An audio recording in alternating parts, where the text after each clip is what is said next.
नमस्कार दोस्तों, हमारे हिंदी स्टोरी चैनल में आपका स्वागत है। हमारी आज की कहानी है किस्मत की मार। एक बुजुर्ग महिला कभी बच्चे को खाना खिलाती, कभी चाय पिलाती थी और कभी उसके बालों को सहलाती थी। रूबी अक्सर उस चाय की टपरी पर 7 साल के नन्हे से बच्चे को अपनी दादी से लिपटा हुआ ही देखती थी, जो हमेशा अपनी दादी के आंचल से ही चिपका रहता था और अपनी दादी के आंचल में ही सिमटा हुआ रहता था। बुजुर्ग महिला उसे प्यार से अपने आंचल में छिपाकर बैठा देती थी, इसलिए रूबी को भी उस बच्चे से लगाव सा हो गया था। और जब भी वह बच्चा दिखाई नहीं देता था, रूबी परेशान सी हो जाती थी और उसकी नजरें उसे ही ढूंढने लगती थी। वह उस चाय की टपरी पर हमेशा अपनी दादी के साथ ही बैठा रहता था और 11 बजे तक चाय की टपरी पर बैठकर वह बुजुर्ग महिला अपने बच्चों का पालन पोषण किया करती थी। चाय के साथ साथ वह छोटे बच्चे के लिए नमकीन बिस्किट भी रखती थी और टॉफी वगैरह भी रखती थी, ताकि बच्चे जब स्कूल की छुट्टी होने पर वहां से निकले तो वह सामान खरीद सके। और वह छोटा सा बच्चा अपनी दादी के पास बैठा हुआ सभी को देखता रहता था और गुमसुम सा बैठा रहता था। उसकी दादी भी सुबह सुबह तैयार करके उसे अपने साथ ही ले आया करती थी। एक दिन रूबी ने उस बच्चे को कहा, अरे बेटा, क्या तुम चॉकलेट खाओगे? तो उस छोटे बच्चे ने एक बार अपनी दादी की तरफ देखा और दूसरी बार रूबी की तरफ देखा। ऐसा लगा जैसे वह अपनी दादी से यह पूछ रहा हो कि जो यह मैडम मुझे चॉकलेट दे रही है, क्या मुझे लेनी चाहिए या नहीं।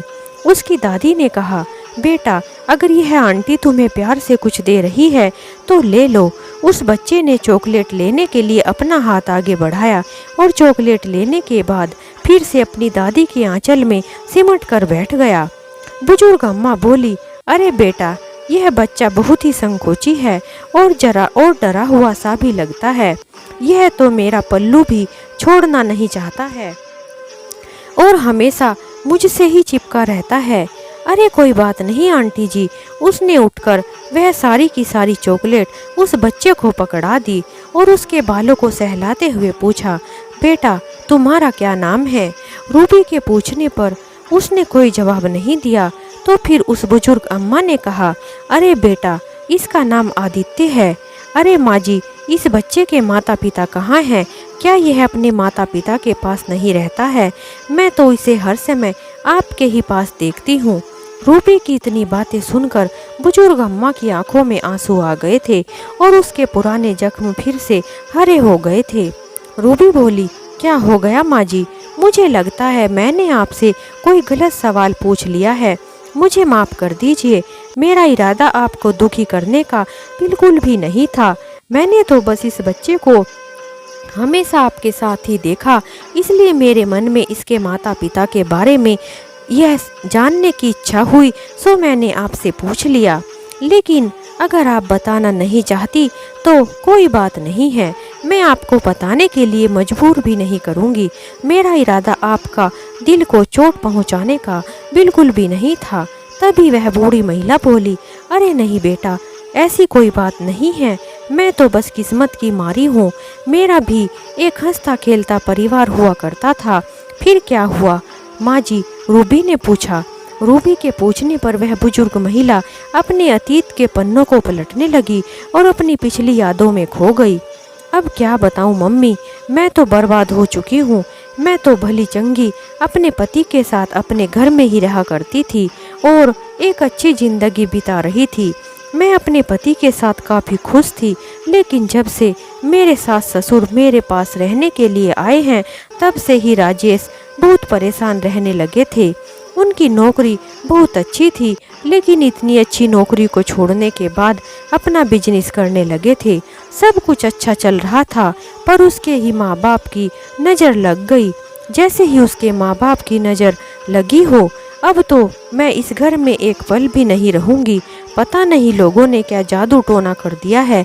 अपने बेटे को तो खा गई है, कहीं मुझ पर भी कोई जादू टोना ना कर दे।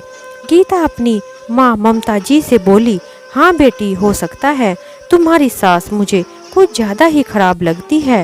हो ना हो वह जादू टोना जानती होगी, मुझे तो विश्वास ही नहीं होता कि कोई ऐसी माँ भी हो सकती है जो अपने बेटे को ही खा जाए। नहीं नहीं बेटा, तुम अब वहाँ नहीं रहोगी। अपनी सारी ज़रूरत की ज्वेलरी और पैसे और सभी ज़रूरी कागजात जो भी तुम्हारे पास है और अपना ज़रूरी सामान सभी को लेकर यहाँ आ जाओ। और वैसे भी तुम्हारे भाई भाभी तो हमारे साथ नहीं रहते हैं, अब तुम ही तो हमारा सहारा हो। इतना कहकर उन्होंने फ़ोन रख दिया। थोड़ी देर के बाद गीता अपना सभी ज़रूरी सामान लेकर और सभी ज़रूरी कपड़ों को एक बैग में डालकर एक साइड में रख देती है। तभी गीता की सासू माँ बबीता जी अपनी बहू को कहती है, अरे बहू, तुम यह सामान क्यों पैक कर रही हो? क्या तुम्हें कहीं जाना है? लेकिन तुमने पहले तो नहीं बताया है, क्या तुम कहीं जा रही हो? अपनी सासू माँ के इतना पूछने पर गीता गुस्से में बोली, अब क्या अगर मुझे कहीं जाना होगा तो वह भी क्या मैं आपसे पूछ कर जाऊंगी? क्या मैं अपनी मर्जी से कहीं आ जा भी नहीं सकती हूँ?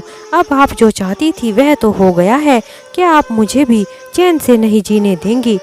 अपने बेटे को तो चैन से कभी जीने नहीं दिया है, क्या आप मेरे से भी बदला लेना चाहती हैं?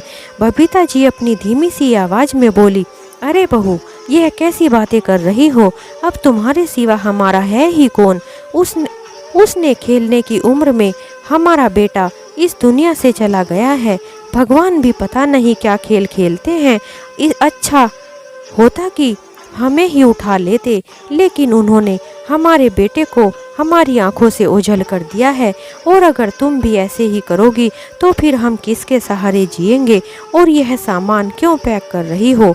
गीता बोली, देखिए माँ जी, यह मगरमच्छ के आंसू मेरे सामने बहाने की कोशिश भी मत करो। मुझे आपके इन आंसुओं से कोई फर्क नहीं पड़ता है, इसलिए अभी ये ड्रामा करना बंद कर दीजिए। इतना कहते हुए गीता ने बबीता जी की साइड में रखी हुई चाबी को खींच लिया और कहने लगी, अब इन चाबियों पर आपका कोई भी अधिकार नहीं है। इस घर की एक एक चीज पर मेरे पति का अधिकार है। मेरे पति ने ही सभी चीजें बनाई हैं, इसलिए सब कुछ मेरा ही है। इतना कहते हुए गीता ने लॉकर को खोला और जितना भी सामान व पैसे वगैरह थे और जो भी ज्वेलरी रखी थी सभी सामान को उठाकर अपने बैग में भरने लगी। उसे पैसों को इस तरह बैग में भरता देखकर बबीता जी फिर से पूछने लगी, अरे बहू, यह पैसे तुम बैग में क्यों भर रही हो? आखिर तुम करना क्या चाहती हो और ऐसा क्यों कर रही हो? और यह सारी चीज लेकर तुम जा कहाँ रही हो? बबीता जी के इतना पूछने पर गीता ने अपनी सासू माँ को पीछे की तरफ धक्का दे दिया और कहने लगी, हट जा बुढ़िया मेरे सामने से, और अपनी यह मनहूस शक्ल मुझे मत दिखा। मैं तेरी इस शक्ल को देखना बिल्कुल भी नहीं चाहती हूँ। और कान खोलकर सुन ले, मैं अपने घर जा रही हूँ और जितनी जल्दी हो सके तुम लोग भी अपना बोरिया बिस्तर समेटो और इस घर को खाली करो। यह घर मेरा है, मैं इस घर में तुम लोगों को बिल्कुल भी नहीं देखना चाहती हूँ, इसलिए इसे जल्दी से खाली कर दो। इतना कहकर गीता घर से बाहर निकल गई और बाहर खड़े होकर ऑटो बुक करने लगी। बबीता जी अपने पति को आवाज़ लगाने लगी, अरे सुनते हैं आप, कहाँ हैं? जरा जल्दी बाहर तो आइए। देखिए तो गीता बहू क्या बचपना कर रही है। उसने तो अपना सारा सामान भी पैक कर लिया है, अब आप ही उसे समझाइए। मैं तो समझा कर थक गई हूँ, लेकिन मेरी तो एक भी बात नहीं सुन रही है। बबीता जी की आवाज़ को सुनकर शेखर जी अपने कमरे से दौड़े दौड़े बाहर आए। अरे बहू, क्या बात हो गई है? अगर बबीता जी ने कुछ कह दिया है तो तुम मुझे बताओ। क्या तुम्हें बबीता जी की किसी बात का बुरा लग गया है तो मैं उसे समझाऊंगा। लेकिन गीता ने तो अपने ससुर की उम्र का भी लिहाज नहीं किया और अपने ससुर को भी पीछे की तरफ धक्का देकर कहने लगी, चल हट बूढ़े, तेरी तो मुझे शक्ल भी नहीं देखनी है, तेरी तो मुझे शक्ल से ही नफरत हो गई है। अब तुम दोनों से मेरा कोई भी रिश्ता नहीं है और गलती से भी कभी मेरे सामने आने की कोशिश भी मत करना। जब देखो अपनी मनहूस शक्ल लेकर मेरे सामने आ जाते हैं। इतना कहकर गीता ऑटो में बैठ गई और अपने घर चली गई। शेखर जी का माथा धक्का लगने के कारण दीवार में जाकर लग गया था, जिससे उनका सर फट गया था। बबीता जी ने उन्हें संभालते हुए अपनी साड़ी के पल्लू को फाड़कर उनके माथे पर पट्टी बांधने लगी। हे भगवान, तुमने हमें यह कैसा दिन दिखा दिया है। एक तो तुमने हमसे हमारे जवान बेटे को छीन लिया है, ऊपर से हमारी बहू भी इतनी बददिमाग निकल गई कि उसे अपने बूढ़े सास ससुर भी दिख नहीं रहे हैं। पता नहीं क्यों हमसे इतनी नफरत करती है। हमने ऐसा भी क्या कर दिया है। अपने माता पिता समान सास ससुर के साथ कितनी बदतमीजी से पेश आती है। अब मैं क्या करूं? इसका कितना खून बह रहा है, मुझे तो कुछ भी समझ नहीं आ रहा है। अब हमारी मदद कौन करेगा? शेखर जी बबीता जी को कहने लगे, बबीता जी तुम बिल्कुल भी चिंता मत करो, मैं ठीक हूँ, मुझे बस थोड़ी सी चोट आई है। बबीता जी बोली, आपको यह थोड़ी सी चोट दिखाई देती है, अब आप इसका ध्यान रखना, तब तक मैं देखती हूँ कि घर में कोई दवाई पड़ी है कि नहीं। इतना कहकर बबीता जी घर में दवाइयाँ ढूंढने लगी और मन ही मन बड़बड़ाने लगी, पता नहीं हमारी बहू को क्या हो गया है। इतना कहते हुए वह मलहम पट्टी करने लगी। दूध में हल्दी डालकर उन्होंने शेखर जी को पीने के लिए दिया, फिर दवाई लेकर उन्हें थोड़ा सा आराम करने के लिए बोली। दवाई लेने के कारण शेखर जी को नींद आ गई थी। उसके बाद बबीता जी सोचने लगी, हमारा बेटा खुशी खुशी अपनी पसंद से घर में बहू लेकर आया था और उसे हमारे घर की बहू बनाया था।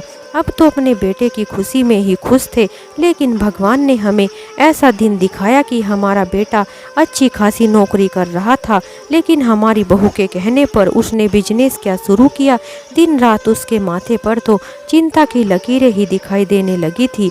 मेरे बेटे को एक पल भी शांति नहीं मिलती थी, लेकिन जैसा भी था मेरा बेटा मेरी आंखों के सामने तो रहता था, इतनी दूर तो नहीं गया था। इतना कहकर बबीता जी फूट फूट कर रोने लगी। लगभग 20 दिनों के बाद सुरेश जी के पास कर्जदारों के फोन आने लगे और कहने लगे कि जितना जल्दी हो सके हमारे कर्ज को चुका दें, वरना हम तुम्हें घर से बाहर फेंक देंगे। बबीता जी पास में ही बैठी थी और कहने लगी कि हे भगवान, यह क्या हो गया है। अब हम पैसों का बंदोबस्त कहाँ से करेंगे? कर्जदार हमसे पैसे मांग रहे हैं, अब हम पैसे कैसे चुकाएंगे? आप बहू से बात क्यों नहीं करते? शेखर जी बोले, अब क्या बात करूं मैं बहू के पिताजी से? मैंने तो उनसे बात की थी, लेकिन वह तो साफ साफ मुकर गए हैं। अब औरों से क्या ही कहें, जब हमारी बहू को ही हमारी कोई चिंता नहीं है, हमें इस हालत में छोड़कर चली गई है। अब हम कर ही क्या सकते हैं? हमारे बेटे के रहते ही जब वह हमसे सीधे मुंह बात तक नहीं करती थी, तो भला हमारे बेटे के जाने के बाद उसे हमसे क्या ही लेना देना। अब तो उसे हमारी कोई भी चिंता नहीं है। फिर भी मैं देखता हूँ कि कहीं से अगर पैसों का कोई बंदोबस्त हो जाए तो। अरे आप कैसी बातें कर रहे हो? क्या कर्ज को चुकाने के लिए आप और कर्ज को उठाओगे? इससे तो हम और भी परेशानी में आ जाएंगे। तो अब क्या करें? क्या हम अपने आप को बेच दें? एक सहारा हमारे पास बचा है, वह है बस हमारा घर। अगर हम अपने घर को भी बेच देंगे तो फिर हम रहेंगे कहाँ? हे भगवान, अब आप ही कोई रास्ता दिखाइए, हमें तो कुछ भी समझ में नहीं आ रहा है। हम तो कहीं के भी नहीं रहे हैं, अब आप ही हमारी मदद कीजिए। इस उम्र में अब हमें क्या क्या देखना पड़ेगा और क्या क्या देखना बाकी है। बबीता जी अपनी आंखों के आंसू पोंछते हुए जोर जोर से रोने लगी और फिर थोड़ा सा अपने आप को संभालते हुए सुरेश जी को कहने लगी, आप एक काम कीजिए, आप मुझे बहू के पास ले चलिए। मैं बहू को समझाऊंगी और उससे बात करूंगी। मुझे उम्मीद है कि वह हमारी बातों को समझेगी। आखिर हमारे बेटे की कमाई पर हमारा भी तो हक है। अगर हमारा बेटा जिंदा होता तो क्या वह हमें ऐसी स्थिति में छोड़कर और हमें पीठ दिखाकर चला जाता? फिर बहू हमारे साथ ऐसा कैसे कर सकती है? आप मुझे एक बार गीता बहू के पास लेकर चलो। शेखर जी को हर तरफ अंधेरा ही अंधेरा नजर आ रहा था।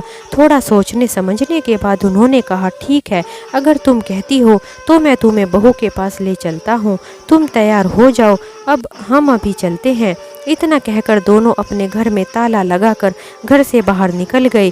बबीता जी और शेखर जी दोनों के दोनों, जिनका 7 महीने पहले बेटे राजेश का निधन हो गया था, अभी तक अपने बेटे के दुख से भी नहीं उभरे थे कि कर्जदारों की धमकियां और उनके बहू के रूखे व्यवहार के कारण परेशान हो गए थे।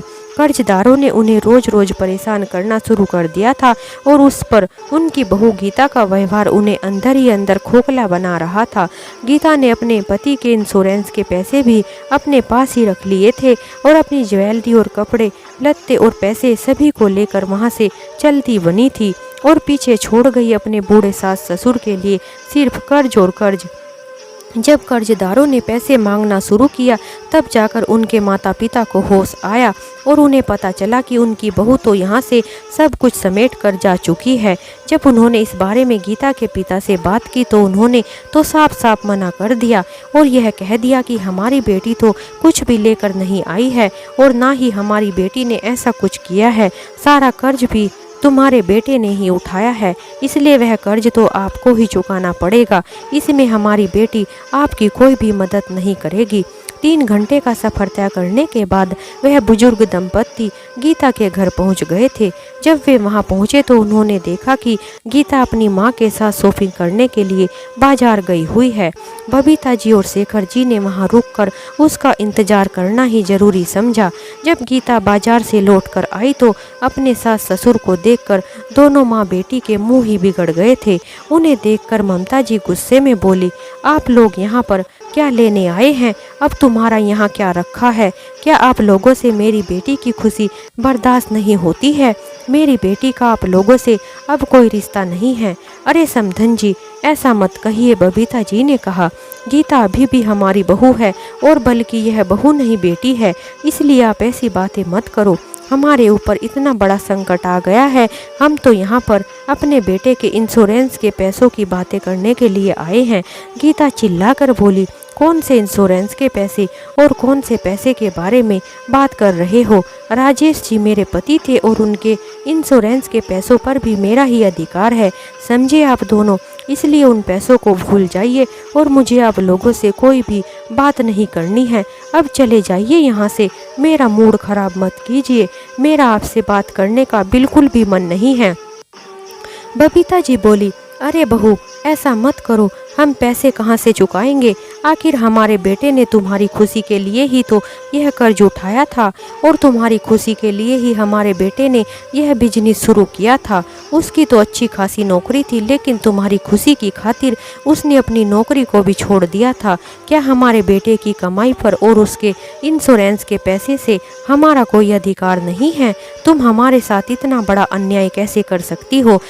नहीं, आपका कोई भी अधिकार। मैंने आपको कितनी बार कहा है, मेरे पति के पैसों पर सिर्फ और सिर्फ मेरा अधिकार है।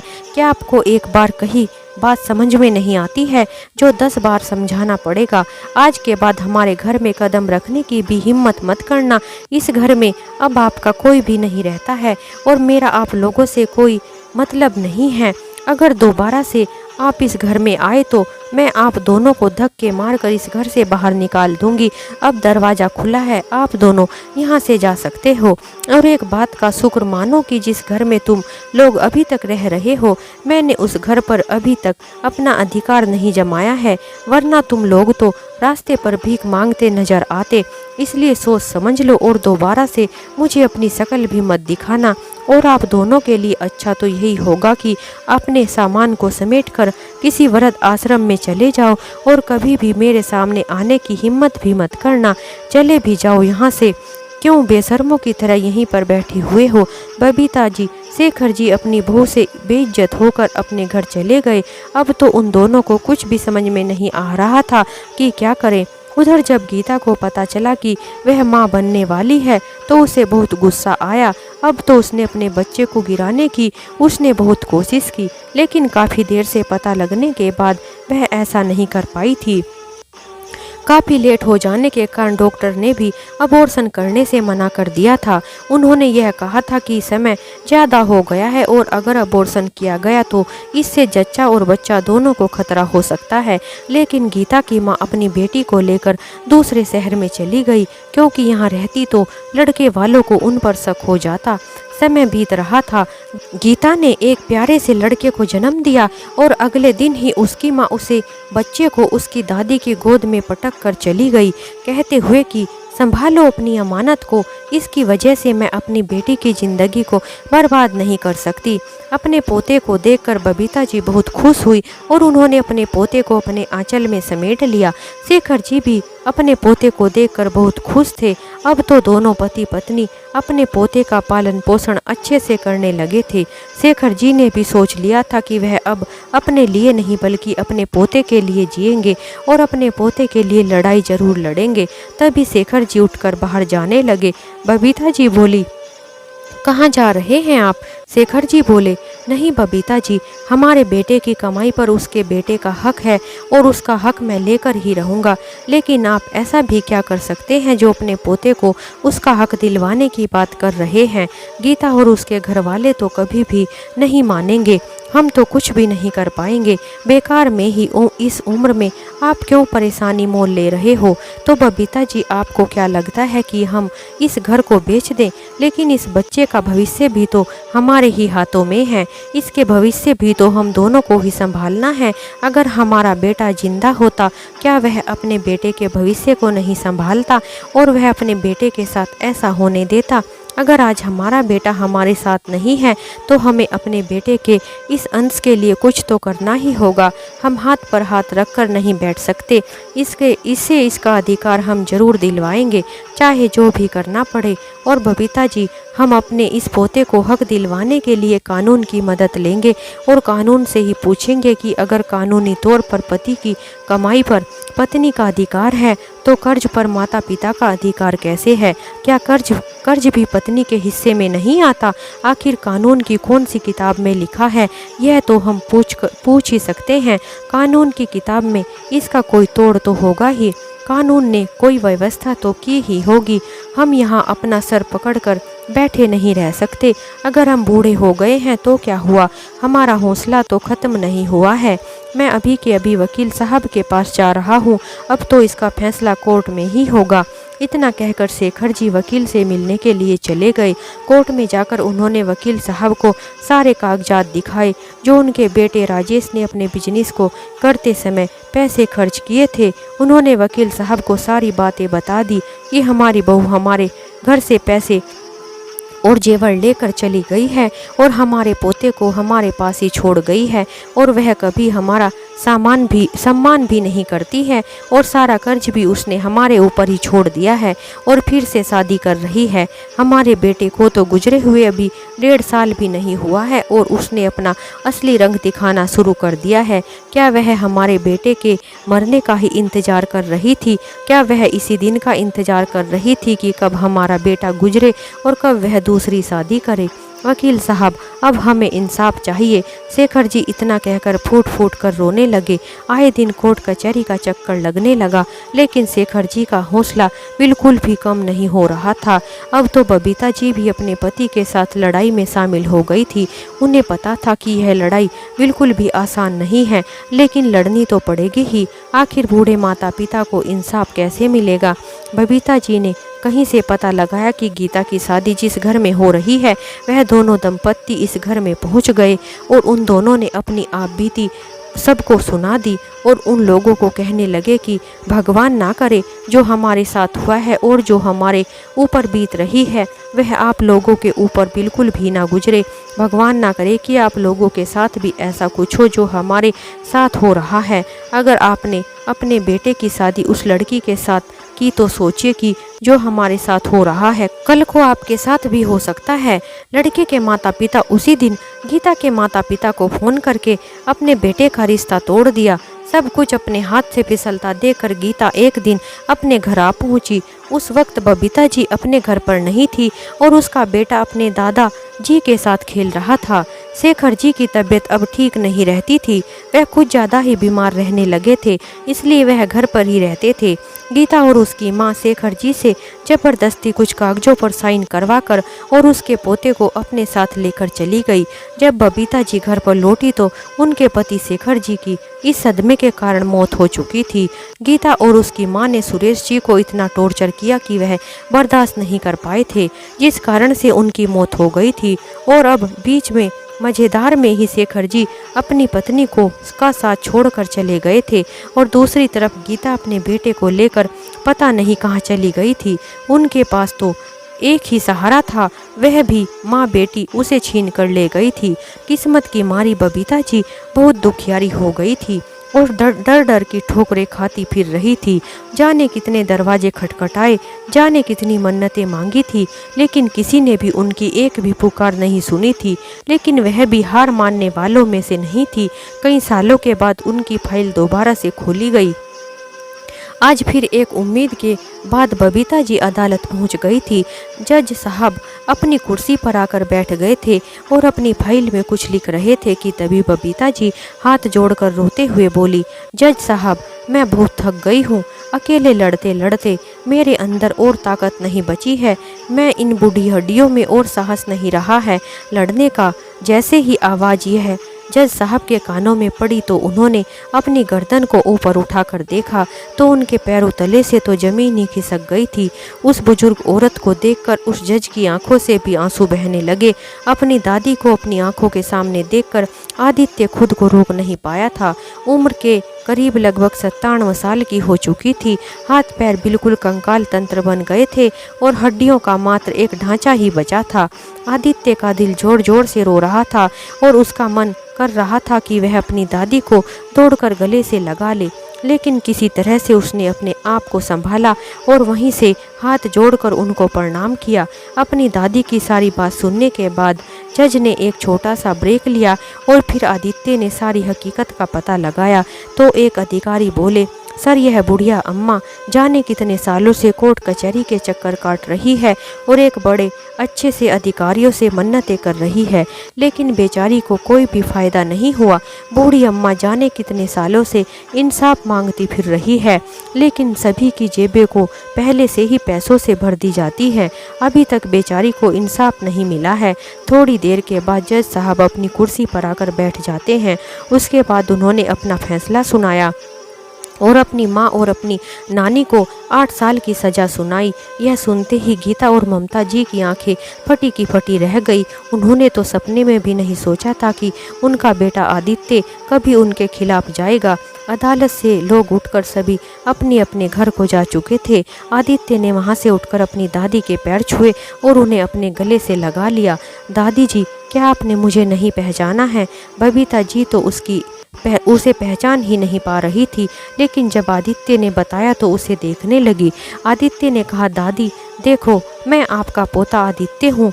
आज मैं जज बन गया हूँ। जब बबीता जी ने उसके मुंह से अपने पोते का नाम सुना तो आदित्य बोलकर उसे अपने गले से लगा लिया। अदालत के बाहर जब ममता जी और गीता को जेल ले जाया जा रहा था तो गीता अपनी सासू माँ को उल्टा सीधा बोलने लगी, लेकिन आज तो बबीता जी के सब्र का बांध ही टूट गया था। उन्होंने एक जोर का थप्पड़ गीता की गाल पर जड़ दिया और कहने लगी, गीता, तू कितनी बेशर्म औरत है, यह तो मैंने सोचा भी नहीं था। और तुम्हारी हिम्मत कैसे हुई मेरे पति को मारने की? अब तो तू मुझे मैं तो तुझे कभी भी माफ़ नहीं करूँगी। अब तुम दोनों भुगतो माँ बेटी सजा। गीता का असली चेहरा देखकर आस पड़ोस के सभी लोग भी उसके ऊपर थू थू कर रहे थे, कह रहे थे कि हे भगवान, ऐसी लड़की तो किसी भी माँ बाप को ना दे, ना ही ऐसी लड़की किसी के घर की बहू बने, वरना हंसता खेलता परिवार कब एक वीरान जगह बन जाएगा पता भी नहीं चलेगा। ऐसी लड़की तो हंसते खेलते परिवार को ही बर्बाद कर देगी। दूसरी महिला ने कहा, ऐसी लड़कियों की वजह से ही तो अच्छे घर की लड़कियां भी बदनाम हो जाती हैं। सभी लोगों ने बबीता जी की हिम्मत की सराहना की और सभी ममता जी के ऊपर थू थू कर रहे थे। और देखो तो कैसी माँ है यह, जिसने अपनी बेटी की ज़िंदगी को ही बर्बाद कर दिया है। ऐसी माँ तो भगवान किसी को भी ना दे, जिसने अपनी बेटी के हंसते खेलते परिवार को उजाड़ने में कोई कमी नहीं छोड़ी। गीता को अब तो अपने पति के इंश्योरेंस के पैसे और घर को भी लौटाना पड़ा। और यहाँ तक कि बैंक को भी नोटिस दिया गया कि राजेश के पैसों से हर महीने 30,000 रुपये उनका जीवन यापन करने के लिए दिए जाएं। आखिरकार गीता को मुंह की खानी पड़ी। उसका सभी इरादा फेल हो गया था। अब तो बबीता जी ने सभी के कर्ज को भी चुका दिया था। उसके बाद बबीता जी रोने लगी और कहने लगी कि यह मेरी कैसी जीत हुई जो आज मेरा बेटा और मेरा पति भी मेरे साथ नहीं है। अब तो मैं जी कर क्या करूँगी। आदित्य अपनी दादी के आंसू पोंछता हुआ बोला, दादी जी जीना तो आपको पड़ेगा ही, यही तो नियति का खेल है। जाने वाले तो चले जाते हैं और पीछे रह जाते हैं। उनके अपनों को उनकी यादों के सहारे ही जीना पड़ता है। आज तो समाज के लिए यह एक मिसाल है। समाज में जाने कितने माता पिता ऐसे होंगे जो अपने बेटे के जाने के बाद इस स्थिति का सामना करते होंगे। और आपने जो हिम्मत दिखाई है, ऐसी हिम्मत दिखाने की हिम्मत तो हर किसी माँ बाप में होती ही नहीं है। जो हिम्मत आपने दिखाई है, आप तो इस समाज के लिए एक आईना है। आप ऐसे माँ बाप के लिए एक प्रेरणा बन गई हैं जिससे उन सभी माँ बाप को भी इंसाफ मिल सके, क्योंकि बेटे की कमाई पर उसके बूढ़े माता पिता का भी उतना ही अधिकार होता है जितना कि उसकी पत्नी का। और दादी, आज आप अकेली बिल्कुल भी नहीं हैं। आज आपका पोता आपके साथ है। आपको जीना होगा मेरे लिए।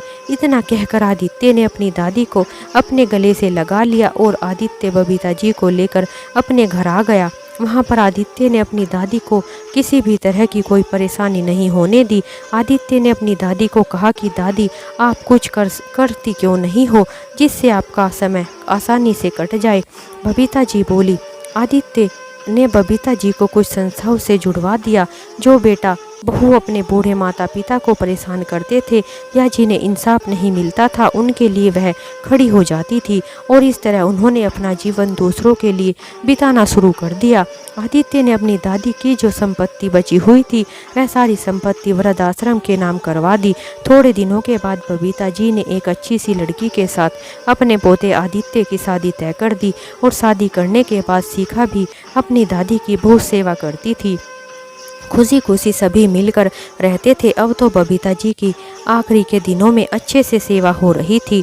उनका पोता आदित्य अपनी दादी की सेवा में कोई कमी नहीं रख रहा था और उनका जीवन अच्छा बीत रहा था। तो दोस्तों, इस तरह हमारी यह कहानी समाप्त होती है। अगर आपको हमारी कहानी थोड़ी भी अच्छी लगी हो तो हमारे चैनल को लाइक करें, शेयर करें, सब्सक्राइब करें।